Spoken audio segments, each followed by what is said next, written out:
We wanted to hold off on doing this one for a while, giving a view of humanity and the enemies that led to the Salat being the way they are. Now that we're finally here, this is the most complicated one, so it's gonna take the longest. What happens when a lich rules over a civilization for billions of years? Watching it evolve, watching it advance, watching as it gains space flight and interstellar flight. What happens when that lich suddenly rules the largest intergalactic empire in the history of the universe? The Salat Empire happens. From an outsider's perspective, the Salat Empire has a very militarized culture.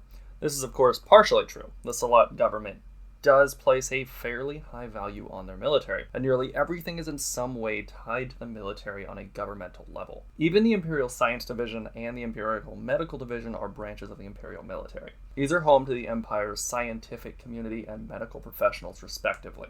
The Salat themselves have a very high rate of enlistment. Between 75% and 90% of all Salat will join the military at some time in their life. This number increases during times of war rather than decreasing. This huge rate of willing enrollment has prevented the Salat Empire from ever having to implement any form of compulsory military service. Salat have surprisingly short lifespans for such an advanced race. The average life expectancy for a Salat is only 21 years. However, the Salat reach full adulthood at only 1 year. As soon as a female reaches adulthood, she's capable of reproducing. Salat are pregnant for about 3 months, having litters of 12 to 14 children, and can immediately become pregnant again after giving birth. This makes them a highly prolific species throughout the universe. The ability to reproduce quickly is paired with their cultural attitudes towards breeding. The Salat believe that the strongest of their species should be the ones to breed. They have a highly aggressive nature due to their species evolving from pack hunting ambush predators, and this has led to an interesting breeding scenario within their species. Larger, stronger women have become more desirable to males, and as such, female Salat tend to be larger than males, as well as stronger. It's uncommon that a weak female will breed. This is uniquely paired with a female Salat never being willing to breed with any partner. The larger, stronger females will aggressively attack any male attempting to breed with them, putting the smaller male Salat in a significant amount of danger if they aren't able to endure the onslaught and come out on top. Countless generations of selective breeding over billions of years have led to the Salat to be the physical powerhouses they are today. The Salat homeworld of Antioch is incredibly large. It's a large rocky world with a mass similar to Jupiter. This has prevented countless assaults on the planet simply because landing on the world would have been lethal to anything not already used to the extreme gravity and atmospheric pressure. This danger is paired with their location within a planetary nebula and the fact that they orbit a neutron star. This didn't prevent the Remnant from trying. During the height of their Holy Kingdom, the Remnant attempted to take over the Salat before they were unified by spreading their religion into the masses in an attempt to enslave the Salat. This resulted in the current Empress of just a little over 10,000 of her soldiers fighting a war on two fronts. One would see the Salat raiding Remnant worlds to disrupt their supply lines and production facilities, while the other front would see her and those 10,000 soldiers exterminate 8 quintillion Salat in order to wipe religion from their world entirely. The Salat have an unending hatred for any religion still, and this expands to any belief system, not just ones with gods. When the Salat conquer new worlds, it's not uncommon for the religious to be exterminated in order to purify the world of any threat created by this religious ideology.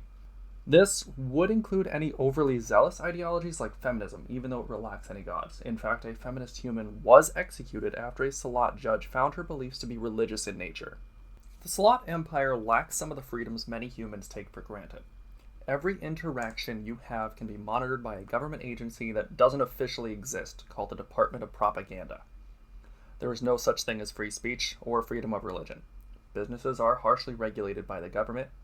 Wages are set based on the work a company can ask an employee to do, and employees cannot be asked to perform any task not accounted for on their payroll.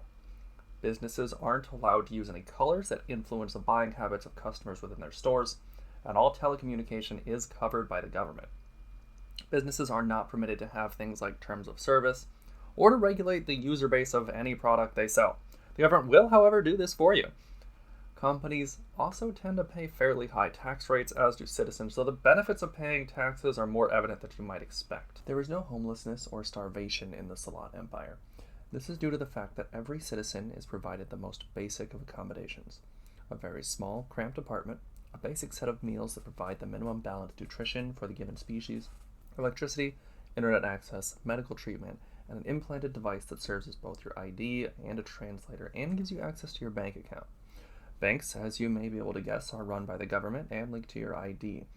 These cramped, basic living quarters will suit any basic needs you have, but if you want to upgrade your meals, living conditions, or implant, you do need to find a job to pay for these things. The bland, overly simplistic nature of these basics ensures that the Salat Empire has both no homeless or starving citizens and encourages employment well enough to have a very low unemployment rate. Companies see their own benefits from the government for their tax dollars as well. The government requires a large percentage of income to go into the growth of businesses rather than into the owner's pockets, and this encourages growth. They also receive a set block of advertisement time, don't pay bills for electricity, network access, or plumbing. Businesses also gain access to a network of other businesses that can assist them in expanding their business. This can be an advertising company, shipping companies, or anything else that they may need to help their business grow. The Salat have a surprisingly orderly culture, where the rule of law is enforced by a branch of the military that acts as a police force. Prison sentences tend to be short but cruel. Prisoners are tortured, but usually released in a matter of hours, with long sentences being up to a week of nonstop torture. This is a shockingly effective deterrent to crime that has served to prevent repeat offenses. Their justice system involves a fairly quick trial by judge, where hard evidence can be used to attempt to prove guilt. This can include recordings, DNA evidence, and other similar physical evidence of wrongdoing. Once this is looked at by a judge, if there is not significant proof of wrongdoing, the accused is considered innocent. Perhaps the most notable aspect of these trials is that if there is evidence that someone intentionally falsely accuses someone of a crime, the accuser will receive the maximum penalty for the crime they falsely accused the defendant of. Regardless of the outcome of a trial, there is no appeal process. Punishment is carried out immediately following trial. The Salat view other races in one of two ways. Either they are citizens of the empire and will be treated equally, or they will be citizens of the empire and simply haven't been conquered yet. There is no alternative to these two options. Keep in mind this does apply to allies as well. Because of this, the Salat are actually a bit more generous than others might expect. While their races often fear them for their war-loving and aggressive nature, often viewing them as an oppressive force, they've actually engaged in widespread trade and tend to offer generous trade deals to foreign powers. This has done a lot to ensure their culture spreads far beyond the boundaries of the Salat Empire. When the Salat do conquer a new world, they take any part of the alien culture they deem useful, and within 3 generations wipe out anything they deem unacceptable. One of the first things to go is language. Every citizen is given a device that acts as a translator. This taps into the user's brain. They'll hear the Salat language Astala as if they were hearing their own native language being spoken. When they speak to others, others will hear them speak in Astala. These will be impossible for a first generation of the species to remove, ensuring that when they do have children, their children will be unable to speak any other language than Astala, ensuring they pass only the approved language on. The Salat have on occasion decided not to include a couple of languages in their translator for planets with multiple languages or nations. People attempting to speak these languages are simply unable to be heard by anyone. In the event that the Salat find Earth, English will likely be the only language they deem as a native human language. As bilingual settlers who have been taken in by the Salat have found other human languages have been silenced already.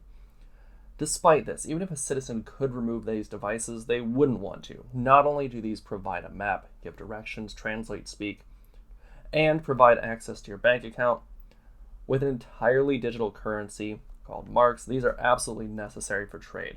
Having these also prevents friendly fire on behalf of soldiers and protects from automated defense systems. Religion is one of the most harshly punished crimes, and this extends to New Worlds immediately. Simply being religious carries a death sentence. Spreading religion to a child is actually punished as pedophilia, a crime that carries a death sentence after a week of torture, which is immediately followed by execution. The Salat have wiped out entire species that were too religious to be saved, deeming this as too much of a threat to the universe. In other cases, simple assassinations and quick elimination of religious artifacts is common practice. The government may heavily regulate businesses and trade, but that's actually been incredibly beneficial. The imperial mark is the most common currency traded even outside of imperial territory due to the incredibly stable nature of the currency. Interestingly, despite the regulations on businesses, there is shockingly few limitations on what can be sold. Drugs, weapons, and prostitution are all legal. Many of these are even openly sold in various public businesses. If someone wants slightly less regulated versions of similar products, gangs sometimes sell these in the underbelly of cities. These gangs serve a useful purpose. They are often formed from laborers working in the recycling facilities underneath imperial cities. Some gangs tend to be mostly harmless to others, but a few can be a bit more violent and get involved in more serious crimes. Generally, these gangs don't act on the surface of the city outside of the slums in the free housing district due to the overabundance of guards in higher wealth areas. Areas in the outskirts of imperial control, or simply in areas unable to be monitored by the government, even more dangerous criminal groups tend to pop up. These can involve slavers, traders of dangerous contraband goods, and various thieves. In an empire where recreational drugs and firearms are freely traded, one can assume contraband goods are not going to be safe. Salat attire tends to be popular anywhere near the imperial capital, even among humans who live there. This world is extremely hot and humid, and this has led to a more lightweight set of attire. Skirts are popular for both males and females. These are often paired with belts and bandoliers to provide plenty of pockets. Shirts tend to be smaller and made of a light, silky material. In some cases, people will walk around without shirts, though this is more common for men than women, who often wear fabric to at least support their breasts. See-through outfits are somewhat popular among Salat, who work as concubines or prostitutes, though many of these outfits are increasing among popularity among others as well. The Salat, as previously mentioned, evolved from ambush predators that worked in packs. Their diet remains purely carnivorous. Everything a Salat eats is meat or directly comes from meat. This includes steaks, fried insects, live insects, lizards, and even a form of alcohol made from fermented meat. Their evolution has also led to significant influence in their behavior and social structure.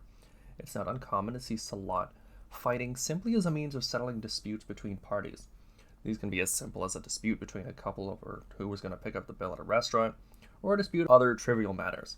These are common enough, and generally nobody is in any real danger in these fights. The Salat will also occasionally engage in gladiatorial-style fights, where opponents enter an arena to fight. These often are quite profitable, as gambling in these fights is commonplace. Just like in most sporting events, it's uncommon for a competitor to actually end up dead or seriously injured in these fights. It's not, however, uncommon for any of these fights, gladiatorial or otherwise, to result in rape. This isn't considered illegal as long as no children are involved. In more recent times, the Salat have avoided fighting with other species in this manner due to the rather large difference in physical abilities between two species. When Salat do engage in warfare, and this is fairly common, they tend to have a numerical advantage. They often use massive numbers of unmanned ships to eliminate air superiority, bombard logistical targets from orbit, and use a mix of robotic soldiers and Salat to overwhelm and consume any enemy still left to oppose them. The Salat still have undead soldiers at their disposal to fight alongside the robotic soldiers, and these can turn the tide of any war. They strike terror into any foe that sees them. The Salat often prefer a terrified foe simply surrender to them in order to avoid any loss of life, but when the need for war arises, countless Salat are eager to answer the call. Many will still wear armor that humans describe as similar to ancient plate mail, and use two-handed swords alongside any firearms. Even the iconic power armor still uses similar weapons. This is a species that absolutely excels in close quarters combat, especially since they have nearly limitless numbers. So what happens when a lich rules an intergalactic empire for billions of years? It becomes a functional but cruel society. It becomes powerful and somewhat evil. It also becomes somewhat generous and focused on helping the population live, reproduce, and become better with each generation. It doesn't fear death, and it's driven by an unending hunger for intergalactic dominance.